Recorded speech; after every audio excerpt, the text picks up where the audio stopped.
Hello வணக்கம் and welcome back to our channel. இன்றைக்கி நம்ம பார்க்க போகிற ரெசிபி சவுத் இண்டியன் லஞ்ச். இதுக்கு ஒரு கப் அரிசியை அரை மணி நேரம் ஊற வச்சுருக்கோம். இப்போ ஒரு குக்கரில் ஒரு கப் அரிசிக்கு 2 கப் தண்ணின்ற வீதம் சிறிதளவு உப்பு போட்டு 2லேருந்து 3 விசில் வச்சு இறக்குனீங்கனாவே ரைஸ் ரெடி ஆகிடும். இப்போ நெக்ஸ்ட் பருப்பு எப்படி பண்ணலான்னு பார்க்கலாம் வாங்க.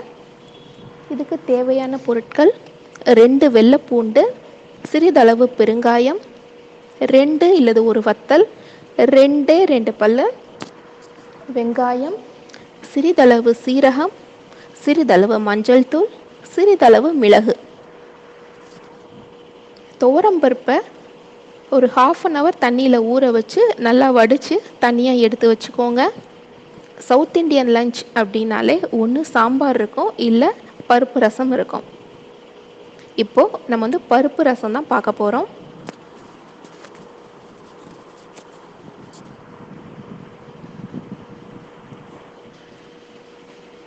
இப்போ ஒரு குக்கரில் நம்ம சோக் பண்ணி வச்சுருக்கிற பருப்பு, நம்ம சொன்ன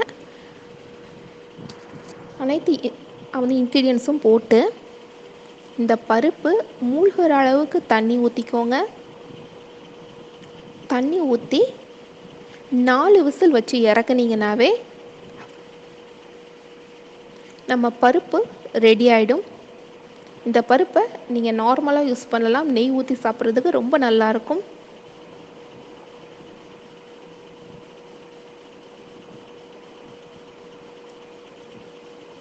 இப்போது ரசம் எப்படி பண்ணலான்னு பார்க்கலாம். சிறிதளவு புளி, 2 தக்காளி எடுத்துக்கோங்க.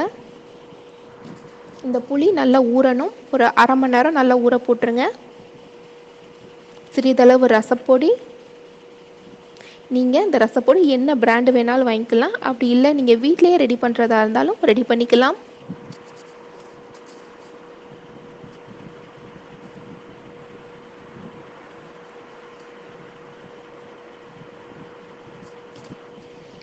சிறிதளவு உப்பு, சிறிதளவு பூண்டு, சிறிதளவு மல்லி. இந்த மல்லிச்செடியை சின்ன சின்னதாக கட் பண்ணிக்கோங்க. அதே மாதிரி வெள்ளைப்பூடையும் நல்லா தட்டி எடுத்து வச்சுக்கோங்க.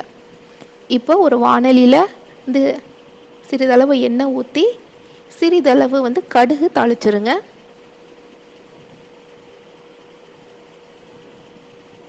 இந்த கடுகுலையே சில பேர் காய்ந்த மிளகாயும் வறுத்துருவாங்க. உங்களுக்கு வேணும்னா காஞ்ச மிளகா போட்டுக்கலாம். ஆனால் இதில் நாங்கள் பச்சை மிளகா சேர்க்குறோம். இந்த பச்சை மிளகாவும் உங்களுக்கு டிஃப்ரெண்ட்டான ஃப்ளேவர் கொடுக்கும். இப்போது ரசத்தை ஊற்றிடலாம். நம்ம கரைச்சி வச்ச ரசம், புளி, தக்காளி, வெள்ளைப்பூடு, உப்பு, ரசப்பொடி, சிறிதளவு மல்லி இலைகள் போட்டு கரைச்சி வச்ச ரசம் 2 கொதி கொதிச்சாவே ரசம் ரெடி ஆகிடும். ரொம்ப கொதிக்க விட்டுறாதீங்க. நல்லா நுர கூட்டி வரும், அந்நேரமே ரசம் ரெடி ஆயிடுச்சுன்னு அர்த்தம். இறக்கிடலாம்.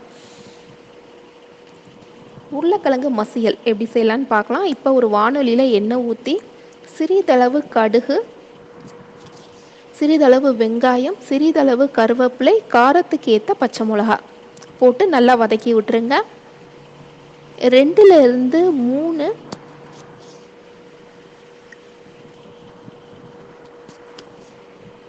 உருளைக்கிழங்க நல்லா வேக வச்சு மசிச்சு தனியாக எடுத்து வச்சுக்கோங்க.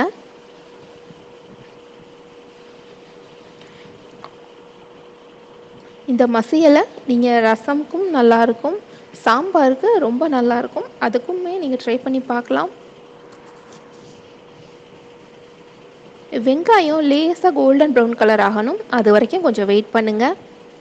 வெங்காயம் சீக்கிரம் வதங்கிறதுக்காக சிறிதளவு உப்பு சேர்த்துக்கோங்க.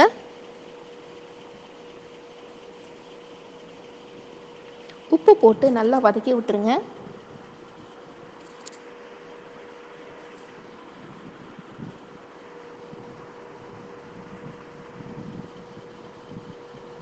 வதக்கி விட்ட பிறகு துருவின தேங்காய் அதையும் சேர்த்து நல்லா வதக்கி விட்டுருங்க.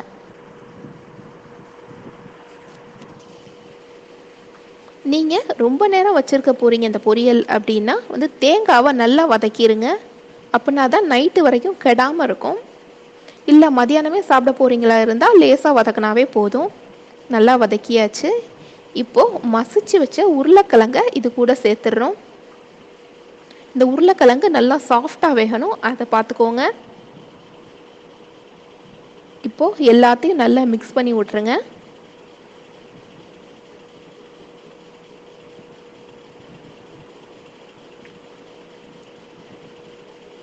இப்போ நம்ம